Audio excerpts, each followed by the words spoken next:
일단 고전산문. 내가 근데 자꾸 왜 고전소설이라고 안 하는지 너네 이유 알아? 고전산문이라고 하는 이유 알아? 몰라? 자, 그러면 기왕 하는 김에 해보자.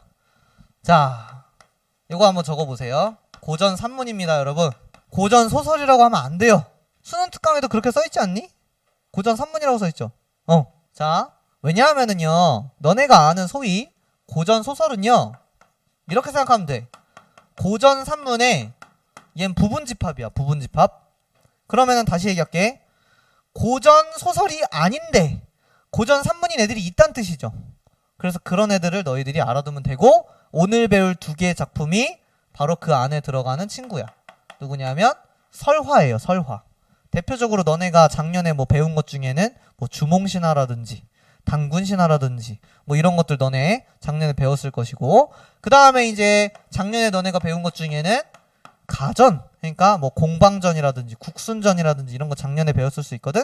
그러면은 이번에 우리 수특에도 또 실려있지 않나요? 가전. 그래서 가전을 배우게 될 겁니다. 그래서 요렇게 사실은 더 디테일하게 나누면 더 있는데, 고전소설과 설화, 가전을 다 합쳐서 고전산문이라 한다라고 머릿속에 인지하면 되겠고요. 여기서 이제 안 끝나요. 자, 설화는 또 3개로 나눌 수 있습니다. 자, 좀 전에 내가 뭐라 그랬어? 주몽신화라고 말했지.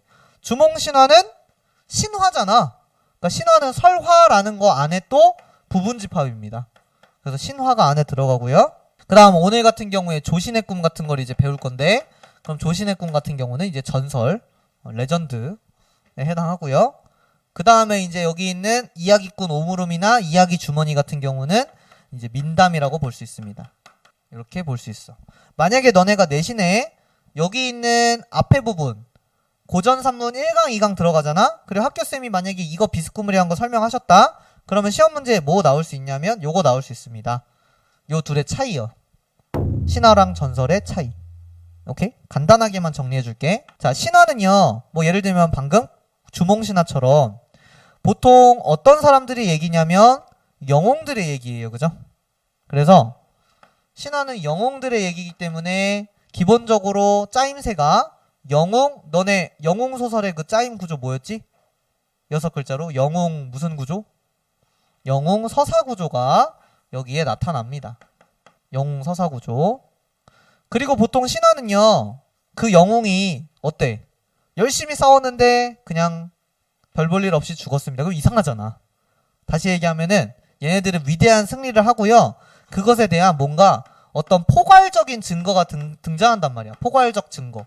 예를 들면 주몽신화에서 얘들아, 주몽이 실존 인물이라는 거의 증거가 뭐야? 고구려 그 자체.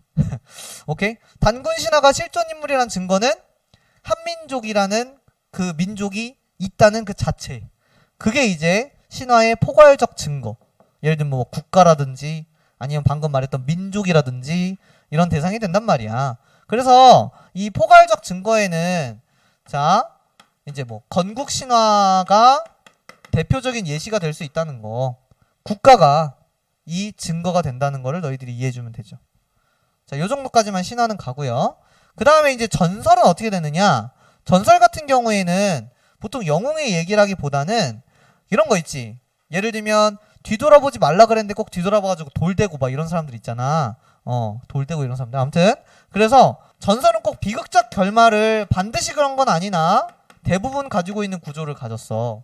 근데 이렇게 해놓으면은 이제 사람들이 안 믿잖아. 에이, 그 진짜 맞아? 막 이러면서 이제 사람들이 안 믿으니까 뭐 하는 거야? 아, 진짜라니까 하면서 구체적 증거를 들이대요.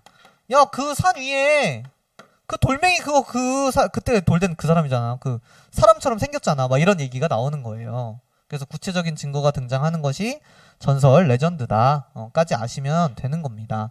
그럼 쌤 민담은요? 그래서 민담 같은 경우는 이제 좀 이따가 이 두 작품 보겠지만 이제 소소한 백성들의 구전 이야기이기 때문에, 구전설화이기 때문에 이건 보통 어떤 차이점으로 문제 내기보다는 입에서 입으로 전해지는 게 어떤 의미를 가지는지가 문제에 더 잘 나와요, 민담은. 그래서 여기 이야기꾼 오물음, 이야기 주머니 마찬가지니까. 얘들아, 구전의 가장 큰 특징 중에 하나가 뭔지 알아? 작자가 누군지 모르는 거야. 아, 물론 이제 여기에 뭐 주몽신화나 아니면은 전설 같은 경우도 작자가 누군지 모르나 어쨌든 작자 미상인 경우가 많다까지 알아두시면 되고요. 자, 그 다음에 이제 오늘은 안 할 거지만 아까 그 가전 있죠? 너네 가전은 쉬운 말로 바꾸면은 뭐라고 바꿀 수 있을 것 같아? 일단 사람이 아닌데 사람처럼 표현한 거죠.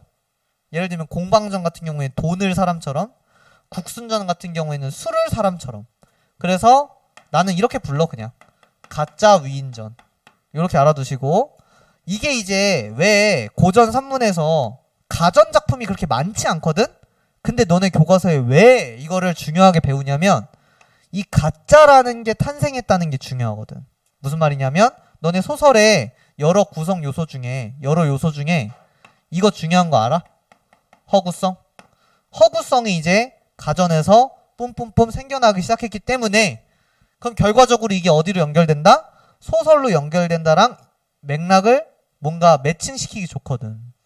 그래서 가짜 위인전을 굳이 배운다라는 걸 아시면 됩니다.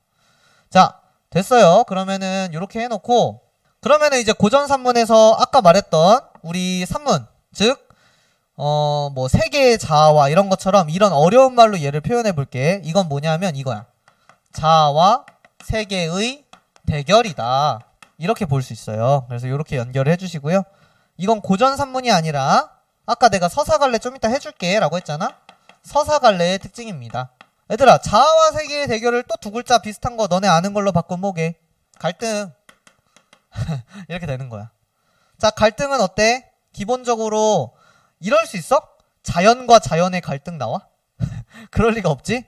기본적으로 기본 세팅은 인물이 한 명 나와야 되고, 그 인물이 인물끼리 갈등하든, 인물이 자연이랑 갈등하든, 인물이 사회랑 갈등하든, 어쨌든 인물이 기준이지.